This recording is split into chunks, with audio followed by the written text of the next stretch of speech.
Phlebotomy is a healthcare profession. Please take a moment to review the learning objectives prior to completing this presentation. Phlebotomy is literally an incision into a blood vessel.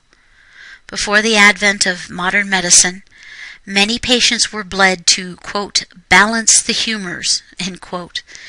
This was supposed to cure a wide variety of diseases. Unfortunately, the cure was as often fatal as it was successful. In modern terminology, phlebotomy refers to the practice of obtaining blood samples for analysis. While Illinois and Missouri do not require certification or licensure, there are a few states out there that do require licensure. This is basically just a matter of paying a fee to the state, who then issues you a certificate or a license saying you can practice in the state. National certification is available through a variety of organizations. Probably the most widely accepted is the American Society of Clinical Pathologists. There are several agencies and bodies of legislature that regulate laboratories at all levels. NACLS, or the National Accrediting Agency for Clinical Laboratory Standards, accredits not only laboratories, but is also responsible for accrediting laboratory instruction programs. CAP, or the College of American Pathologists, is sort of the highest standard of accreditation you can achieve. So if you're looking for a lab and you want to make sure that it is a quality laboratory, find one that is CAP accredited. The standards for CAP exceed all other regulatory agencies. Hospital laboratories which are not regulated by CAP are often regulated simply by Joint Commission. CLIA, or the Clinical Laboratory Improvement Act of 1988, was a set of government regulations that were designed to lay down a minimum set of requirements for laboratories. HIPAA, the Health Insurance Portability and Accountability Act, is probably best known for its privacy regulations. Here are a few clinical laboratory organizations that you can check out if you would like more information. The role of the phlebotomist may vary slightly from place to place, but at a minimum, phlebotomy staff will be expected to identify and prepare patients for blood collection or other collections, to collect specimens using correct technique and in the correct container. As we will discuss in greater detail as the semester goes along, if you don't use proper technique and if you don't collect it in the correct type of tube, many tests will have to be redrawn because the results won't be accurate. It's important to label specimens with the complete patient and specimen information. Remember, once the tube leaves the patient's bedside, all blood looks the same. You will be required to process and transport specimens in such a way as to maintain stability, and we'll talk about this in much greater detail later in the semester. Safety regulations must be followed not only for patient safety, but for your safety as well. You will need to be able to be at least minimally competent with a computer, as almost all data is collected and maintained in the Laboratory Information System, or the LIS. You will be required to comply with policies, procedures, and quality assurance measures as laid out by your employer. Especially in this day and age, patient rights and patient confidentiality play a large part in any healthcare profession. A good phlebotomist should maintain their skills not only through practice but through continuing education, through self-study, and through in-services as available. What is professional? If you were to view a video, you could probably decide what is professional behavior and what is not, but to actually define it can be a little difficult. The dictionary definition says professionals portray the standards of a profession. Well, if that's not a circular definition, I don't know what is. But essentially, what you need to do is you need to portray confidence. You need to make sure that the patient feels comfortable that you are competent in what you are doing, and you need to treat them with respect. You need to remember phlebotomy is often the only person that any patient will ever see. It doesn't matter how good the people in the laboratory are. If you do not appear confident, if you do not appear competent.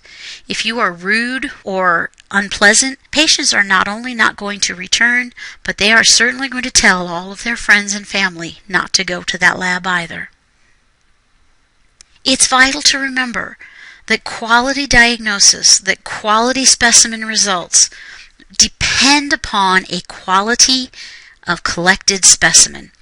It doesn't matter if I have PhDs running million-dollar analyzers in the back. If I don't have a good specimen to start with, the patient's results are not going to be valid. Here are a few of the personal characteristics that are admirable in a phlebotomist. This is the list I would like you to choose from when you're writing your essay, including why you want to do this and what makes you think you will be a good phlebotomist. Communication skills. As with any customer service type position, which phlebotomy is, it's very important that you have good communication skills. Verbal communication is first. You always want to address the patient respectfully, preferably by last name, not by first name. Use sir or ma'am or miss. When dealing with the elderly, it's often common to hear people refer to them as honey or babe or dearie. This is rather condescending. They've lived full lives and in many cases have been extremely professional and have been very important parts of the community. It's demeaning to refer to them as anything other than such. You want to use proper English whenever you can. You should limit slang, and you should try to make yourself speak clearly so that you can be understood, regardless of the patient's condition. Remember that nonverbal communication often tells the patient as much as verbal communication. Keep your tone of voice steady and even. Avoid making nasty facial expressions. Professional appearance. Obviously, we have to start with good personal hygiene. You're going to shower or bathe daily and use deodorant. You want to avoid the use of heavy perfumes, even if it's a very pleasant perfume, even if it's a very expensive perfume. There are many people who are allergic to or sensitive to particularly strong odors. Make sure you brush your teeth and use mouthwash. You want to keep your hair neat and trimmed. If your hair is particularly long, it should be pulled back up on your head. Beards and mustaches should be kept trimmed. Nails should be trimmed and neat. You want to avoid long nails, and nail polish is often a problem when you wash your hands a zillion times a day. You need to make sure, especially if your nails are longer, that you clean very carefully under the nails before and after patient contact. Dress code should be followed exactly. Depending upon your employer, this may vary. Many places will simply wear scrubs. Shoes should be clean and comfortable. You are not going to want to wear high heels, clogs, or open-toed shoes, as these are unsafe. You need to make sure you have good supportive shoes. You're going to be walking and standing pretty much the entire 8 hours that you are on the job. Jewelry outside of a simple ring and a watch should be avoided. Your employee ID should be worn at all times. Dependability. This is probably the biggest issue that any healthcare facility has. It doesn't matter how good a phlebotomist you are. If they can't depend on you to be there, you're going to get fired anyway. Generally, the first question that an employer asks when asking for a reference is not how good a stick they were, but how was their attendance? Were they there? Were they there on time? And did they work hard while they were there? Punctuality and absenteeism are chronic problems for most phlebotomy programs. Phlebotomists are expected to complete their assigned tasks in a timely manner. It's understandable that once in a while you're going to get a hard stick and it's going to take you a little bit longer, or you're going to have to wait on nursing staff to come assist you with a line draw. But every lab should have core requirements for how many sticks a phlebotomist should be able to complete within 1 hour. You should easily be able to take 10 basic sticks and come back well under an hour. Accountability. Nobody expects you to be perfect. Everybody does make mistakes, but the most important part of being professional is to admit that you made a mistake, even if it means you're going to get in trouble. You have to remember that your mistake might lead to patient problems. You're going to get in a lot more trouble if you try to cover it up. A lot of very expensive lawsuits have been lost simply because someone tried to cover something up. Whether it had anything to do with the case or not, if they find any place in the record that is incomplete or improper, a lot of times the jury is going to go ahead and award the patient. As we all know, ethics and legality are not the same. There are a lot of very unethical lawyers. Medical ethics is doing what is morally right to provide prompt, appropriate patient care. Medical law are the regulations and standards established by governmental bodies.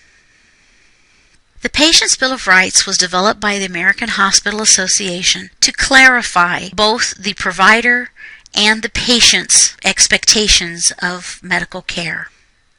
It provides a basis for understanding what patients, what families, what doctors, and what other caregivers are expected to do. It is provided to respect the role of patients in decision-making about their treatment and other care. It also specifies that patients should receive the same care regardless of cultural, racial, language, religious, age, gender, or other differences, or despite persons with disabilities. Patients have the right to considerate, respectful care, and that right there is probably the key to being a professional. As long as you are considerate of the patient, remember that that specimen is important to patient care, and you are respectful to the patient when you're dealing with them, you should be just fine. Patients have the right to be informed about care and caregivers. Your name tag should include your name, your qualifications, and any student or trainee should have something on their badge that indicates that they are a student or they are in training. Patients have the right to participate in decision-making regarding treatment and other care options. This can include advance directives or living wills. Patients have a right to privacy. Any information that is obtained at the workplace needs to stay at the workplace. If you find out your neighbor is in the hospital, you really can't go over and talk and ask how she is until somebody from her household refers that information to you. Make sure never to discuss patient information in public areas. You never know who's on the elevator with you or who's sitting next to you in the cafeteria. You should always make sure to maintain all records in a private fashion. Computers should be shut down, especially if they are in public areas. Keep in mind that results may only be released to a physician or a physician's office. All other requests must go through medical records. You cannot give results directly to patients. You cannot give them to lawyers. You cannot give them to employers. If someone calls asking for results and you doubt that they truly have the right to have them, get a phone number and call back and see who answers. Or perhaps ask which doctor's office it is and go online and look up the correct doctor's office number and call back to make sure that you're not incorrectly releasing results. Legal issues. A standard of care. This is negligence or malpractice. These terms are often used interchangeably, but negligence is actually a failure to perform something, and malpractice is performing something incorrectly. Either way, both things can be extremely bad and can lead to lawsuits. Consent. It is required that the patient consent to have blood drawn. If they refuse and you draw them anyway, this can be considered assault. Minors and those not mentally competent will require consent from the legal guardian. Scope of practice. This is one that causes a lot of problems. It's very important to remember that only physicians are licensed to interpret and explain test results. Do not tell a patient what the blood being drawn is being tested for. You can always lean back on I really don't know what all the tests I draw are for. I just know how to draw them correctly. You need to ask your doctor. One I use a lot, this test can be ordered for a number of reasons. You really need to ask your doctor. You can give them basic information like a CBC and a CMP. You could say something like, these are basic screening tests. Or, this looks like a thyroid test, but I don't really know why the physician has ordered it. You're going to need to check with your doctor. Never, never, never, never, never, never, never tell a patient what their test results mean. You cannot tell them what the result is, and you definitely cannot explain it. I know what most of these test results mean. I went to school and learned that. Even I don't tell patients. You have to make sure that a doctor is doing this because clinical condition can change what those values mean. So you have to be very careful not to tell patients what the testing is all about. This is outside your scope of practice and it is illegal. Remember, patients often cannot differentiate who's who in the hospital. I remember very vividly an argument my grandmother got into with her physician. She was vehement that this nurse had told her this, and she said this is what she wanted to do, and this nurse had told her that this would work. Well, it turns out it wasn't a nurse, it was the cleaning lady.